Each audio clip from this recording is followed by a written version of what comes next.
Parity Chronicles, bringing you another video, this time on the basics of financial advisors. Now, this is actually probably the second most common question that I received. The first one, of course, is what is risk parity? And the second one is just questions about what a financial advisor is and how to get one and what the different types are. So this is a bit of a basics episode. So this may not be relevant for everyone out there, but hopefully this will help those who need it. Okay, so lots of people, when it comes to financial advisors, just don't know where to start. They have heard of one, they think they might need one, they have questions about their finances, but the landscape's a bit tricky. And so people just don't even know the first steps about how to get a financial advisor, or even if a financial advisor is necessary. So hopefully I'm going to give you the landscape here from a unbiased and neutral point of view to try to just answer some of those concerns. So first off, why a financial advisor? Well, money, of course, can be very complicated. And I think one of the things that, one of the observations that's important is that money can be complicated in terms of knowledge. You know, do you know the rules of college savings? Do you know about tax rates? Do you know about what a Roth 401k is versus a traditional? That's all knowledge stuff, and it can be a little bit complicated. But money is even probably more complicated just because of behavior. We can know what the right thing is, but have a hard time doing it. To give an analogy, it's a lot like eating well. Intellectually, I know that I should be eating kale and brown rice and great things. I understand it. The knowledge isn't the problem. Of course, the higher levels I don't know, but the basic levels of nutrition I know. My behavior, of course, is a little different story, and it's harder for me to fix the behavior than it would be to learn that, you know, eating blueberries are good for you or things like that. So in the same sense, you know, financial advisors, they are there for their knowledge, but I think really the advantage can be in terms of helping people with their behavior. So even financial advisors have financial advisors, and so don't feel like it's you know, you're not being properly DIY by having a financial advisor. You know, if a doctor feels something going wrong with their chest, even if they're a cardiologist, they'll still go see another cardiologist. You want a second opinion. You want someone to see it from a new point of view. So just keep in mind that it's not an indication that you don't know what you're doing. In fact, probably people who are sophisticated with finance can have even more benefits in some ways. So in terms of knowledge, the great thing is not those examples I just mentioned about, say, what are the details of a 529, but financial advisors are great for helping you with the unknown unknowns. And these are things that you don't know that you don't know. So if I have questions, the internet is wonderful for telling me about, say, the ins and outs of a 529 plan. And if I stick with it long enough, I can figure it out. And anyone can. It's really not, it's not rocket science. However, if you don't know what questions to ask, and you don't know even what to research, and you don't know sort of the big picture, you won't be aware of all of the different aspects of things that you should be thinking about. And so a financial advisor's biggest influence in terms of knowledge is unknown unknowns, helping you out with kind of seeing things that you weren't even on your radar. A good financial advisor is one who gets to know your situation so that you get financial knowledge and expertise that applies to you. If you don't, it can be a bit like needle in a haystack. There's a lot of information out there, and it may be true for other people, but it's not necessarily true for you. So finding out information through a financial advisor, it can be much more efficient. Because they'll know, oh, you don't need to worry about that, or this little detail is important to your case, things like that. So a good financial advisor is diagnosing, is figuring out what the big picture is, and then going into the little details that will help you. Whereas I think when most people do it themselves, they start with the little details, and they maybe don't have a sense of the big picture. So the internet can be wonderful, but it can also be somewhat of a curse because it can overwhelm you with stuff that actually doesn't matter. So that's the knowledge part, but as I mentioned, I think the behavior is where financial advisors can really make a big difference. Knowing the right thing isn't always that complicated, but doing it is hard. Even if our intentions are great, it's things like our practices, our habits, our reactions when things don't go so well. All of those things are about how we behave financially, and that's a whole nother world that I find fascinating, and that is where a professional can really help out by not just advising you, hey, don't do that, but maybe giving steps or breaking down a procedure so that your habits can be better with money, showing you how to do those things, following up on those things, giving feedback, all of the wonderful things that a financial advisor can do. So when you add these together, financial advisors can pay for themselves by preventing you from acting on your impulses. If there's one great place where having a financial advisor can really make a big difference is when things change, when things don't go well. Even the simple step of having to call someone who is in charge of your account so that you can sell in a panic will prevent most people from doing that, which is exactly in terms of long-term financial health.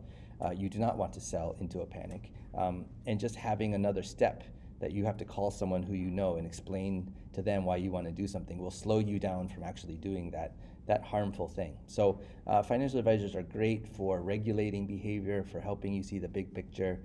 Sometimes people will see a 2% decline in the market and the hair is on fire. Oh my God, I have to sell. A good financial advisor will say, no, this is normal. This happens about 1 out of every 27 trading days. This is not a big deal. This is what you should focus on, and helps you get back on the right track. So research shows that people, when you're controlling for income with financial advisors, have better long-term financial performance than those without. So I've seen this before. Sorry, I don't have the reference, but it's kind of reported a lot. It's truism. Now there is one flaw with this, is that we still don't know which comes first. Do people do better and then they get financial advice, or do they get financial advice and then they do better? That which came first question is not answerable and not answered yet. But we just do know that there is a correlation that people with financial advisors over the long run, when controlling for other factors, just tend to do better. So keep that in mind if you are on the fence.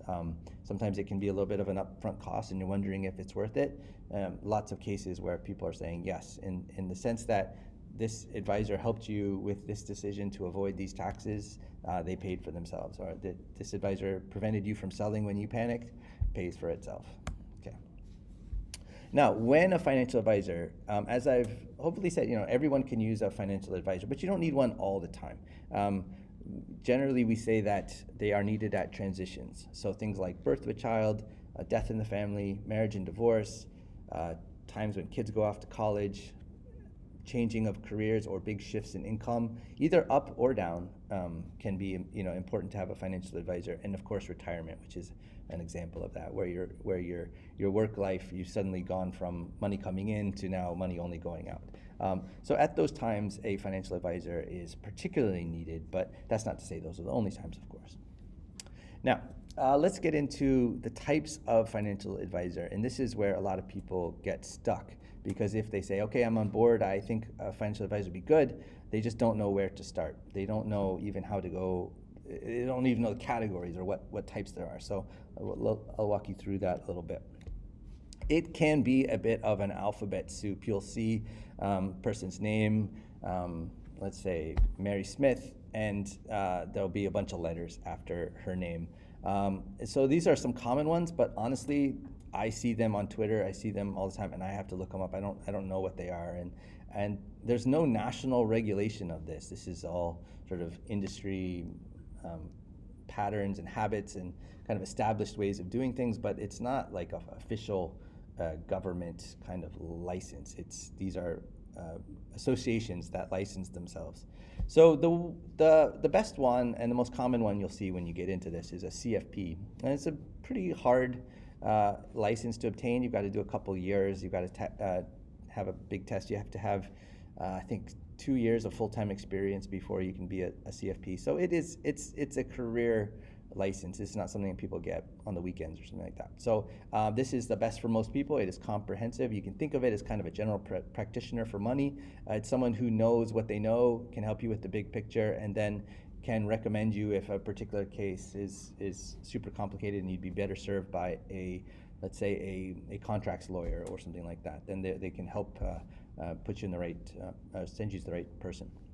An RIA is another one that you'll see, and this is a fairly easy license to obtain. You can self-study in about 2 months, and you take a test, and it's not that hard. It sort of goes over the basics about what legally what an advisor investment RIA stands for, retirement registered investment advisor. Sorry, I should have mentioned that earlier, but they are people who deal primarily with just your investment. So not a very hard license. It's a lot of the test that they have to take is a lot about the law of what they can say and what they can't say, and they're going to give you advice on investments if you wish. Now, CFP knows all the stuff that an RIA knows, or pretty much. So if you're thinking about that, you don't need a CFP and an RIA. A CFP will be fine. Then you have a CLU, which is a Chartered Life Underwriter.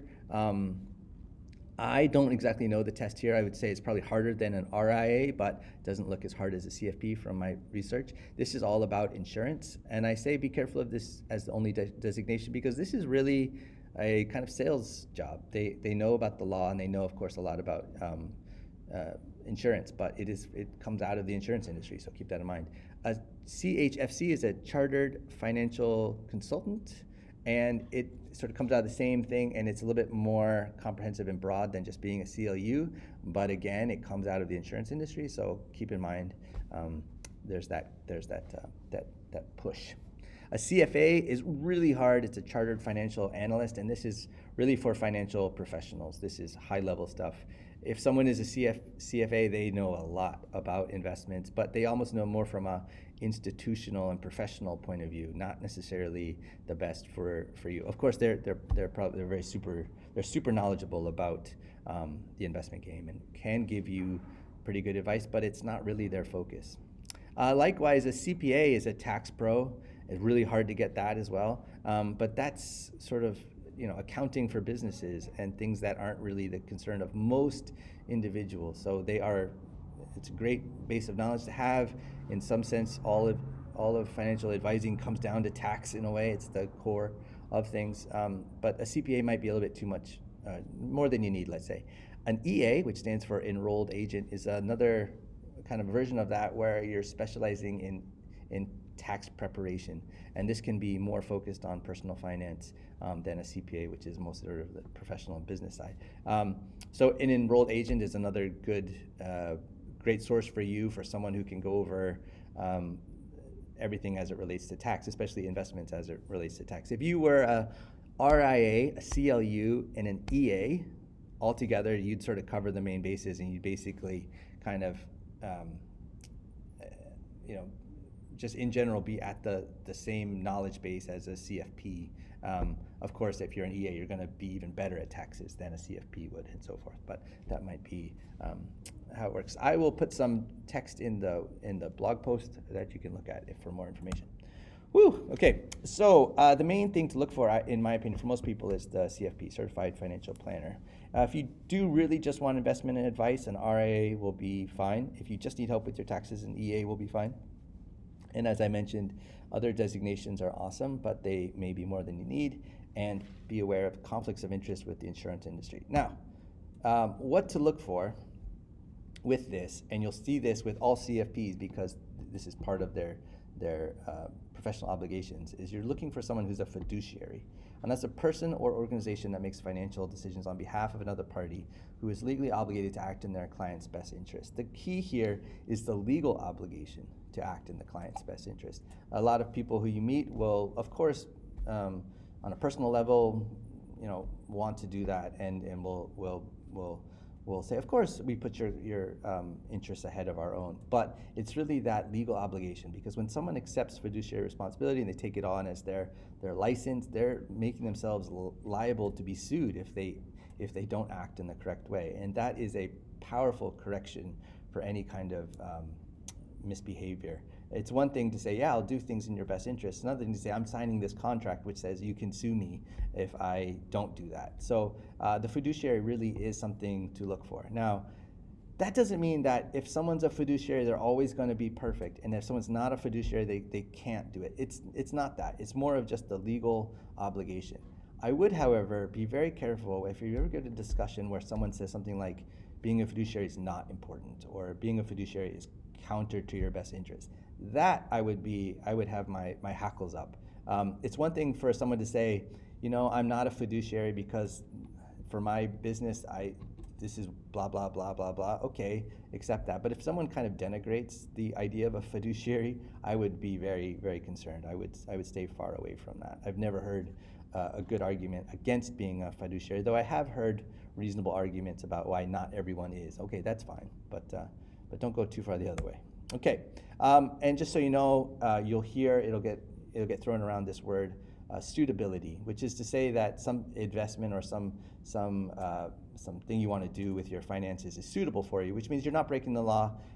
It's a possible choice, but it doesn't mean it's your best choice, and it doesn't mean that it's the best for you. It just means that it's the best. It can be just the best for the person recommending it to you.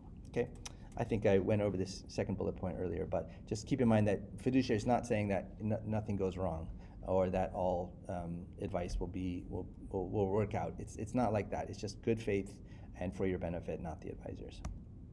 Okay, next, there are 3 business models about how financial advisors get paid. Super important, because you should, if you do hire a financial advisor, this is one of the questions you need to ask. It is super important. Okay, so first one is the commission model, and this is like a car salesperson. There's no extra fee that you pay to the car salesperson when they sell you a Jeep Wagoneer. It is embedded in the price. They get a portion of the sale they make. Their obligation or their incentive as a salesperson for Jeep is to get you to get the extra coat of paint. It's to bump up from the regular model to the deluxe model. It is for you to get the sport version. Whatever, all of that stuff is embedded into the price. There's no line charge which says, oh, you paid your car salesperson 2% of the total cost. It's hidden. Of course, it's paid. You're paying it. You're just including it in the price of the thing you are purchasing. So if someone says to you, you don't pay me, the company pays me, I would run 180 degrees the opposite way. That is just saying, we charge so much that we're able to pay my commission, so you don't see it, but actually I make quite a lot. You'll see this with insurance contracts, where if a salesperson sells enough policies, they get a free trip to Hawaii, they get a kickback, they basically can get 1 or 2 years of your premiums as payment for signing you up. So this is why I would avoid insurance people or annuity people who are crossing over into investments and selling you their products as investment. Now, that is to say, if you're not paying for the product, you are the product. If you're not paying the advisor for advice, then you are what is being sold. You are the person who they're sending up to the insurance company, and they're getting their cut. Now, to be clear, insurance is an important part of financial life, but as insurance, not as an investment. The problem with insurance, I think, is it kind of crosses over, and people are saying, well, we'll guarantee you certain returns and blah, blah, blah. You can break that down. It's not the deal that you think it is. But insurance is great. You need car insurance. You need house insurance. You need term insurance for income replacement. Long-term care insurance. All of these are wonderful things that should be a part of your financial investment plan. But I think they need to come from a non-incentivized, a disinterested, unbiased person like a CFP who can recommend these things. They shouldn't come from a salesperson, because if you walk into the hammer factory, you're going to find that a lot of people want to treat you like a nail, and that's kind of the way the insurance industry works. Annuities, same thing. Annuities can be very good. I have nothing against annuities, but annuities need to be recommended by a unbiased CFP who says, you know what would be good for you is an annuity because of this concern, this concern, this concern. You don't want to go to an insurance person and say, oh, I've heard I've heard annuities are great. Tell me about it.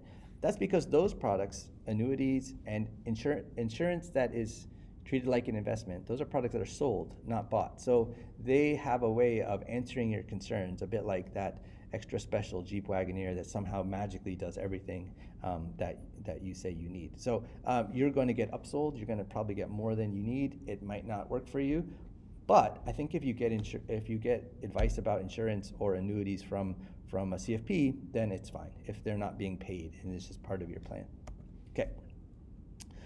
Related to commission, because a lot of people have sounded the alarm about how nefarious the commission-based financial advising can be, they've now sort of come up with a new word, which is fee-based.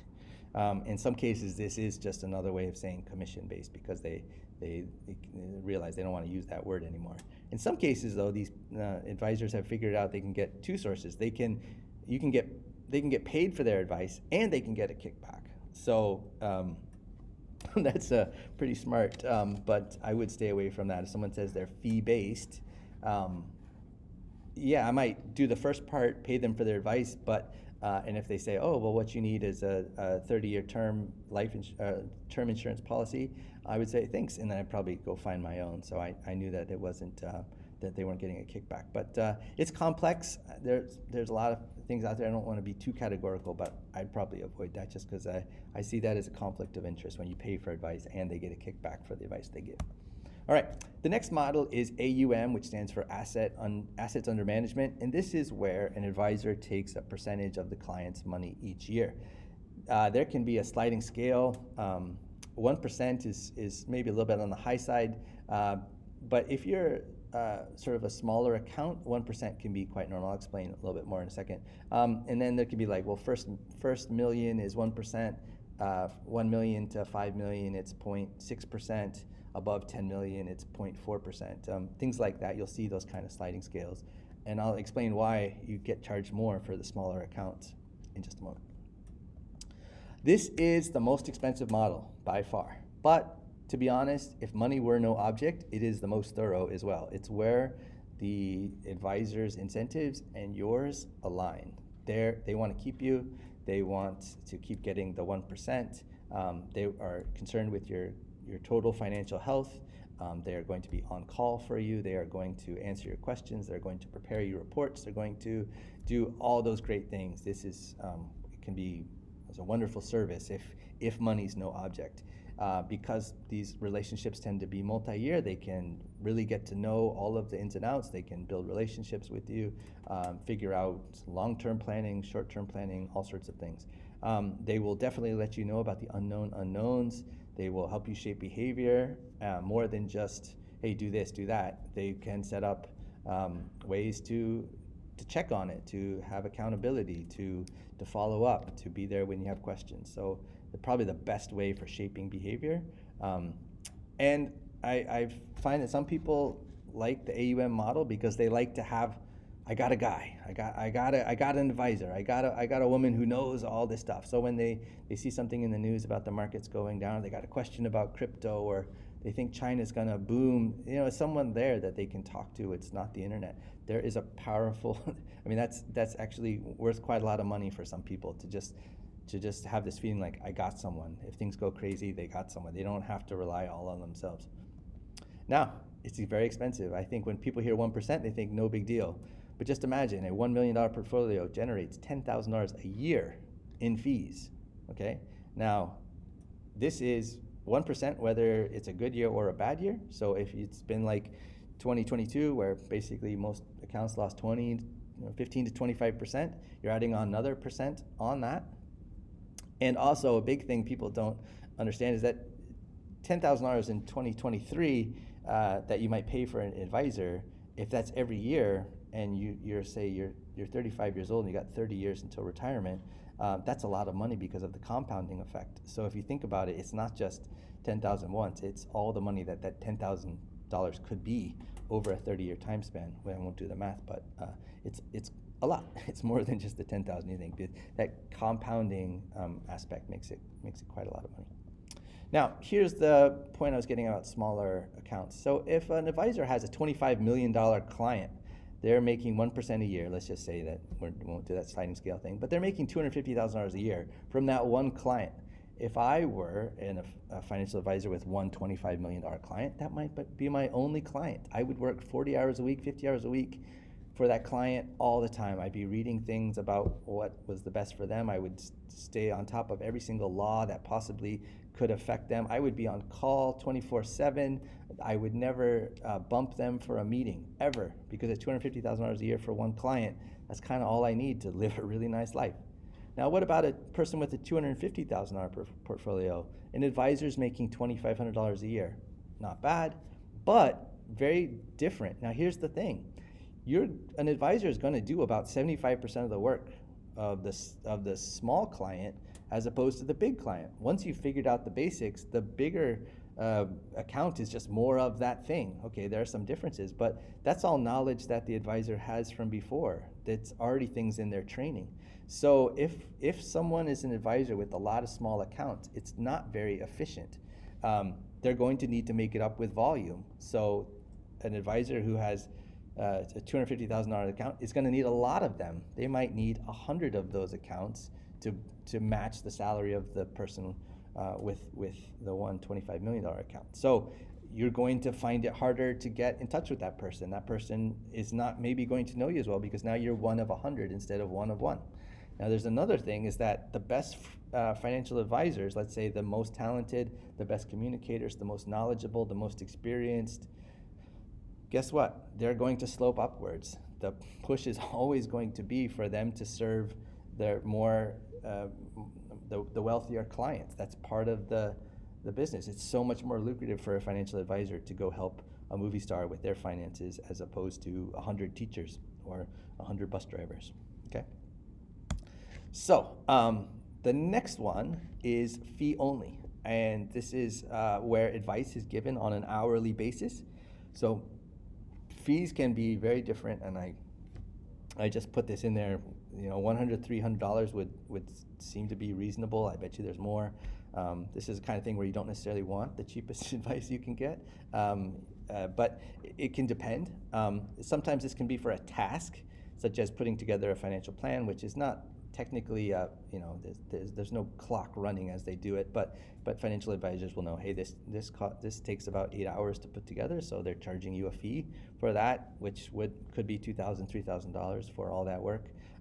So sometimes it's called fee for service, but if you're looking at this, you just kind of think, is this person getting paid by the thing they're doing, which is a fee only or a fee for service, versus an ongoing relationship like an AUM or a commission model? Those are the three basic models. So fee only is pay as you go, so it's the most flexible. Your incentives are aligned in the sense that, you know, you're paying your advisor, say, $250 an hour for their advice. They have no incentive to sell you something you don't need or to upsell you.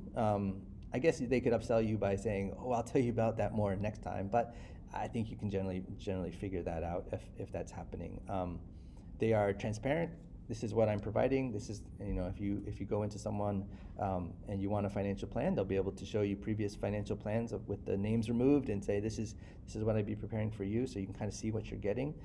In the end, this is going to be the most cost effective for the most people, with no bias against smaller accounts. If someone walks in there with $5 million, or someone walks in there with 10,000, and they still pay the same hourly fee, they're going to get the same service for that hour. There's no bias against smaller accounts. Now, a drawback is that it might not really allow the advisor to get to know the client. There's not a long-term relationship, so it's almost like Groundhog Day, where every time you go in, you kind of have to begin at the beginning. It's not great for comprehensive planning because, 1 hour, 2 hour session where you just want to talk about one thing doesn't necessarily allow the advisor to know the full story. Now, you can pay for that, and we'll talk about that in a moment, but you can see there's a mismatch sometimes. There's not as much of a sense of the unknown unknowns because they don't maybe get to know you in exactly the same way, although they can if you're a regular person, but a regular customer. But if you go in there to ask about how to transfer your LLC or to dissolve it and how to deal with the taxes, they're going to answer that question. They're not going to necessarily say, well, have you thought about making it into an S-corp and involving your brother? And then all of that stuff is not necessarily what you're paying for them for. So there's no real push for them to go and try to initiate those larger conversations. When it comes to behavior shaping, they're great for advice, but that's a bit like going to the personal trainer once versus hiring the personal trainer every week. Yeah, they'll tell you, okay, this is how you do a bench press, but they're not going to spot you week after week and make sure you're motivated and go to the gym. So there's a little difference with what you can expect. And another aspect of this is that for a lot of financial questions, the best, most accurate, most responsible answer any advisor can ever give is, it depends. If you've got a question about the best way to pay for college for your 18-year-old who's now going off, and you think, is it this or this? It really depends. It depends on how much money you have saved. It depends on your tax rate. It depends on your risk tolerance. It depends on how much money you want to leave to your children. It depends on so many different things. The best answer that you might want in an hour or two, or the quick answer that you might want in an hour or two, is not always the best answer. What you think you need is not what you really need.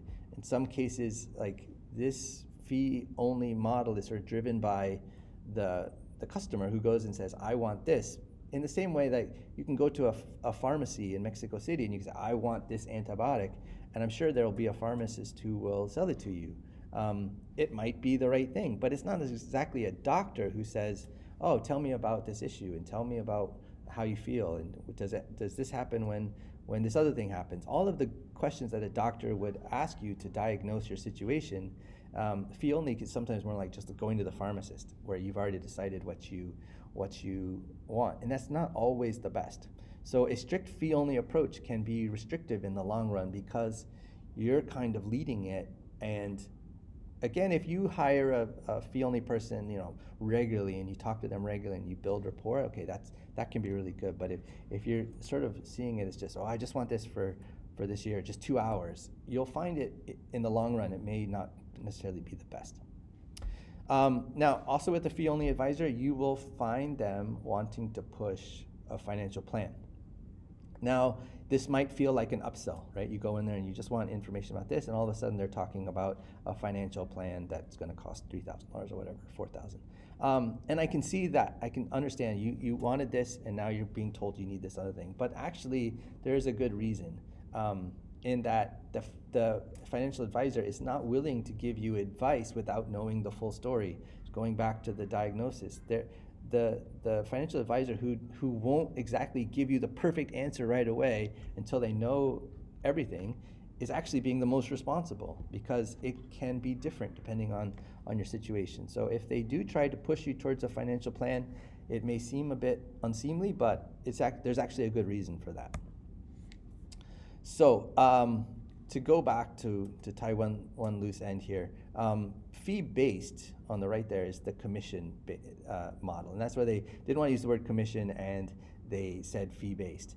They also did that because they knew that fee-only was getting more popular, and so you then do fee-based so that people will get them confused. Fee-only, fee-based, same thing.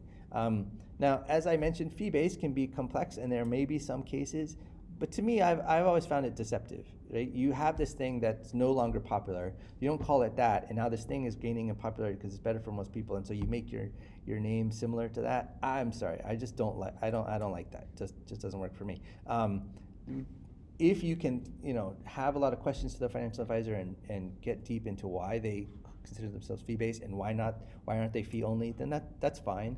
And I'm sure there could be good reasons for it. But to me, I never liked the fact that they just kind of copied fee-only. All right, so there's a bit of an irony when it comes to which of these three models is best. The one that's going to seem the best at the start, which is the commission model because there's no fee, is going to be the worst in all respects. You are the product. You are the thing being sold. So there will be a lot of people who say, financial plan, we'll do it for free. It's a part of our service. They are smiley, happy people, charming, but that is just not good for you. Okay. The one that's going to be the best in money no object is also going to be very expensive for most people. It's going to be more than most people need, and that's the AUM model. So if you can afford it, it's great. I think it's a lot, because actually even if it's 1%, if you've got a very large portfolio, 1%, that's a lot of money. So just keep that in mind. The one that's going to seem the worst at the start are the ones that are probably your best bet in the long run, and that's the fee only. It's going to seem like, that's a lot of money to pay for an hour. That's a lot of money to pay for a financial plan. You're right. It'll probably seem like a lot, but in the end, I bet you that's going to be the best for most people. Okay. I would just avoid commission-based free advisors at all costs. I would start with fee only. If you are looking to get into the advice game, start with fee only. Start with just hourly things. Getting a financial plan is good, maybe a little bit later. Then if you come to the conclusion that fee only is not quite enough for you, then I might move to AUM if you still need more service. I wouldn't start at AUM and then go down, because it's going to be hard to go from a certain level of service then to a little bit to less. So I would start with less service, lower expectations, and move up if you need more than that. If you find that fee only thing is just, you feel like you're on the clock all the time. If you feel like that, then maybe AUM can be good, but do keep in mind that unless you're a big fish, you're still going to be kind of battling for attention from an advisor. And I showed you the rationale, right? Small accounts are almost as much work as the big accounts. Now, probably what some of you have been waiting for, some recommendations. I am not going to give personal recommendations, because it's really about you connecting with that person. I do think you should be looking for a person with a CFP designation. If you want, you can go to the CFP website and just check if they've been accused of any wrongdoing. The CFP board keeps a list of all of that and judgments against financial advisors every once in a while, because it is a sensitive profession. It's a place where evildoers can do a lot of wrong. So the CFP tracks that. Beyond that, I would look at two websites, XY Planning Network. They sort of, XY, Generation X, Generation Y, but I don't know why they did that. They work with people of boomers and Gen Z and all that. But they are fee only, and they have a website where you can just put in your location, and they will link you up with people who are fee only advisors in your area. Another one doing much the same thing is NAPFA, NAPFA. Again, all financial advisors, and I just did one for my mom's house in Arizona, and I got 17 within 30 miles. So those two sites, I would meet with a few people. It's a bit like what would be a good analogy? Anyway, you want to get to know them. You want the personalities to match. You want to ask what their experience is with situations like yours. Let's say if you've been abroad for a long time, or you're a small business owner, or you've got 4 kids to put through college, whatever. You might want to ask what their experience and their perspectives are for dealing with cases like yours. Get to know them, just kind of suss out their fee structure. Where are they expecting, or what are they charging for financial plans? How's that going to work? Again, these two sources are fee only advisors, so that part should be taken care of. But if you go see other advisors who may not be in these two networks, you just want to make sure you know what their fee structure is and how they're being paid. Okay, well, that was a long one, sorry. Feedback is welcome. Any follow-up questions? I didn't cover robo-advisors here because they're sort of a separate animal. If there's people are interested in that, I can, but long story short, no. It's a little different. Okay, well, I can deal with that later. And thank you for following me on riskparitychronicles.com. That's the website and blog. You can email me at riskparitychronicles@gmail.com and follow me on Twitter for a while at @RP_Chronicles. Thanks. Bye-bye.